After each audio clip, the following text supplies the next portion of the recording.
இந்த காலவேளையில் நம்ம அப்பாவை சோத்தரிப்போமா, ஆராதிப்போமா? ஓ தேங்க்யூ ஜீசஸ். என் இயேசு ராஜாவுக்கே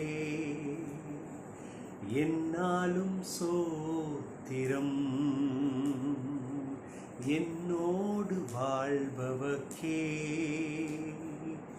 என்னாலும் சோத்திரம். என் இயேசு ராஜாவுக்கே என்னாலும் சோத்திரம், என்னோடு வாழ்பவர்க்கே என்னாலும் சோத்திரம்.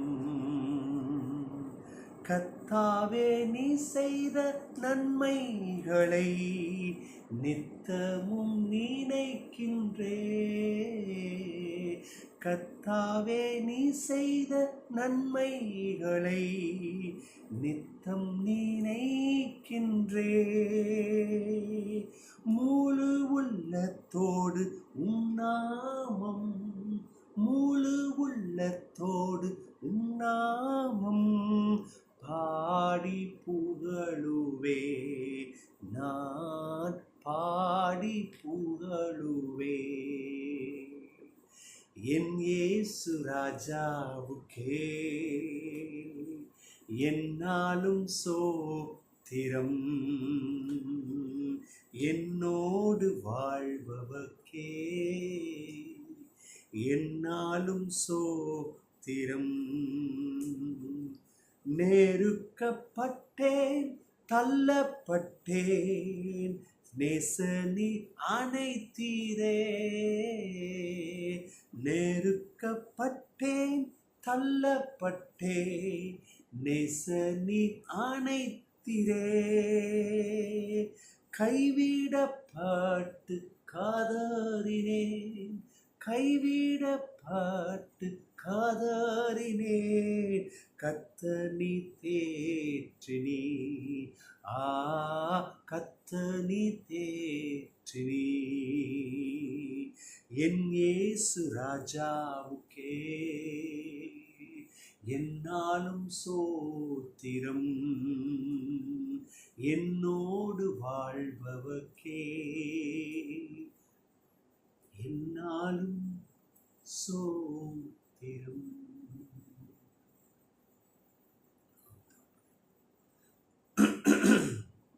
உமக்கு நன்றி அப்பா. என் இயேசு ராஜாவே, உமக்கு நன்றி, நன்றி, நன்றி. நீர் எங்களோடு கூட வாழ்கிறவர். என்னாலும் சோத்திருக்கிறேன், சோத்திருக்கிறேன். பண்ணி செய்த நன்மைகளை நித்தம் நினைக்கிறேன். எவ்வளவு அற்புதமாய் நடத்துகிறீர், பாதுகாக்கிறீர். வாகனத்தில் செல்லும் பொழுது, வேலைக்கு போகும்போது, வரும்பொழுது சில பாதுகாப்பின் காரியங்களை நாங்கள் அணிந்து கொள்கிறோம். ஆனால் அவைகள்னாலே நாங்கள் பாதுகாக்கப்படலை.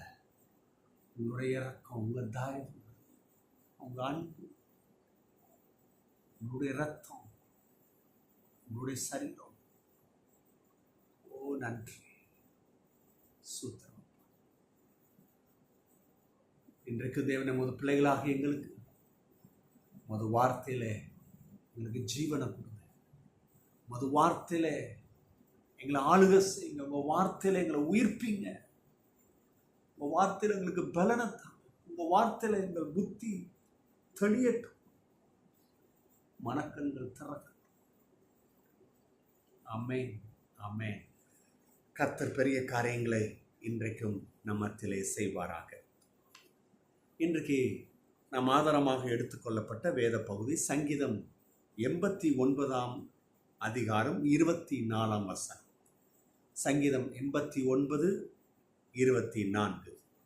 என் உண்மையும் என் கிருபையும் அவனோடு இருக்கும், என் நாமத்தினால் அவன் கொம்பு உயரும். இந்த 89 சங்கீதம் யார் எழுதுனாங்கன்னா, இந்த தாவீது சங்கீதத்தோடு கூட அநேகர் அவங்களுடைய சங்கீதத்தை இணைத்து கொண்டார். ஏன்னா அன்னைக்கு ரொம்ப பாப்புலராக இருந்தவர் தாவீது தான். அப்போ இப்படி அவங்களுடைய சங்கீதத்தை எழுதி இதில் இணைக்கும் பொழுது, ஆகவே அவர்களும் அறியப்படுவதற்கு இது ஒரு பெரிய வாய்ப்பாக இருந்தது. இந்த 89ஆம் சங்கீதம் தாவீது எழுதல, சாலமோன் ராஜா, அதாவது தாவீது ராஜாவினுடைய மகன் ஆளுகை செய்யும் பொழுது ஏத்தன் எஸ்ராத் அப்படின்ற ஒரு மனுஷன், ஒரு ஞானவான், அங்கே சாலமோன் காலத்தில் இப்படியாக பாடல்கள் எல்லாம் எழுதுவது உண்டு. 1 ராஜாக்கள் 4ஆம் அதிகாரம் 31ஆம் வசனத்தில் இதனுடைய விவரத்தை நாம் அறிந்து கொள்ள முடியும். இந்த சங்கீதக்காரர் இந்த சங்கீதத்தில் யாரை மையப்படுத்தி எழுதுறாருன்னா, யாரை கவனிக்க வைக்கிறாருன்னா தாவீதை தான். ஏன்னா தாவீது கடவுளுக்கு கீழ்ப்படிஞ்சாரு. அது நிமித்தம் கடவுள் அவருடைய வாழ்க்கையிலே அவருடைய அன்பை உண்மையாய் வைத்தார் என்பதை தான் மையமாக வைத்து இந்த சங்கீதத்தை எழுதுகிறார். கர்த்தர் தாவீதுக்கு செய்த தயவு இரக்கத்தை இந்த பாடலிலே மையமாக வைத்து காண்பிக்கிறார். அப்ப தாவீது என்ன செஞ்சாரு? அதை நம்ம தெரியணும்ல. தாவீது கர்த்தரே நம்புகிற இருதயமாக இருந்தார். கர்த்தரை பாடி துதிக்க ஒரு உள்ளம், அவருடைய உள்ளம் எப்பொழுதும் ஆராதிக்கிறாரு. அது எப்படி? ஆவியோடு உண்மையோடு கூட. ஆகவே கர்த்தர் தாவீதை நேசிக்கிறார். இப்போ இந்த வார்த்தை தாவீதுக்கு கொடுக்கிற வாக்கு தத்துவம் தான், என் உண்மையும் என் கிருபையும் அவனோடு இருக்கும். அப்படின்னா என்ன? ஆங்கில மொழிபெயர்ப்பில் ரொம்ப நல்லா வந்திருக்கு, பட் மை ஃபெய்த்ஃபுல்னஸ். நல்லா கவனிங்க. ஒரு மனுஷனுக்கு உண்மையாக இருக்க முடியல. ஒரு வாக்கு கொடுக்குறான், செய்ய முடியல இல்லையா? சூழ்நிலைக்கு ஏற்பாடு தான் நடக்கிறாங்க. ஆனால் கவனிங்க, அந்த சராசரங்களை உண்டு பண்ண சர்வ வல்லவர் அவர் வாக்கு கொடுக்குறாரு, but my faithfulness and my mercy shall be with him.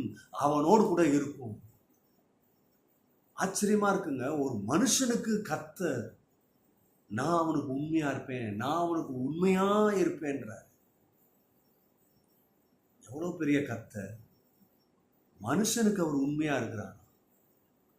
மனுஷன் மாறுறான், பிசகிடுறான், உண்மையில தடுமாறிடுறான், கர்த்தரை விட்டு போறான். ஆனா கர்த்தர் சொல்றாரு, நான் உனக்கு உண்மையா இருப்பேன். அதை பார்க்கும்போது கடவுளுடைய அன்பு எவ்வளவு பெருசு.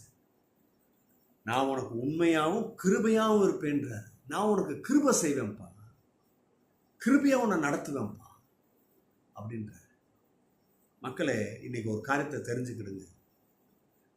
தாவீது இருதயம் கர்த்தரை நம்பினதுனால, கர்த்தரே சார்ந்திருக்கிறதுனால, ஆவியோடு உண்மையோடு கர்த்தரை பாடி துதிக்கிற ஒரு இருதயமா இருக்கிறதுனால சூழ்நிலையை பார்க்கல.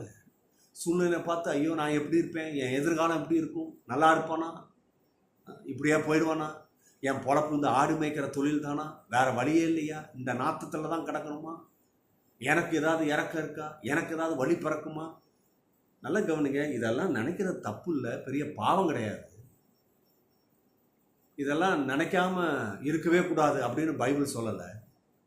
ஆனால் அதுக்கு மேலே கடவுளுடைய அன்பு அவன் பார்த்தான். எனக்கு கர்த்தர் போதுமையா, நான் அவருடைய பிள்ளை, நான் அவரை ஆராதிப்பேன், நான் அவர் பிள்ளை, அவர் எனக்கு செய்கிறதை எப்படி மறப்பார். அப்படி ஒரு கான்ஃபிடென்ட்னால அவன் கர்த்தர்கிட்ட இருந்து எனக்கு இது வேணும் அது வேணும்னு கேட்கல. நான் அவரை நம்புகிறேன், நான் அவரை பாடி ஆராதிப்பேன், அது எனக்கு பலனாக இருக்குது. அவரை பாடி துதிப்பது என் இருதயம் வாஞ்சிக்குது, நான் அதை செய்வேன், அது போதும், மற்றதெல்லாம் அவர் பார்த்துக்கிட்டு. எப்படிப்பட்ட நிலைப்பாடு பார்த்தீங்களா? ஆகவே தான் கர்த்தர் சொல்கிறாரு, என் உண்மையும் என் கிருபையும் அவனோடு கூட இருக்கும். இன்றைக்கி தயவு செய்து, இன்றைக்கி நிறைய தேவைகள் நம்மளை நெருக்கிக்கிட்டு இருக்கு. இது வேணும், அதை செய்யணும், முடிக்கணும். இதெல்லாம் ஒரு பக்கம் ஒதுக்கி வச்சுட்டு நீங்கள் கர்த்தரை நம்புங்க, பாடுங்க, துதிங்க, வேதத்தை எடுத்து வாசிங்க, அவரை நேசிங்க, தேவ சமூகத்தில் போய் உங்களை அர்ப்பணிங்க. எந்த ஒரு காரியத்தை கொண்டு வந்து எனக்கு அப்படி செய்யுங்கப்பா இப்படி செய், உங்களை நல்லா அறிஞ்சிருக்கிறாரு. இந்த அண்ட சராசரத்தை படைத்தவர் உங்களை படைச்சது அறியாமல் படைச்சாரா? உங்களை அறிந்து படைத்தார்.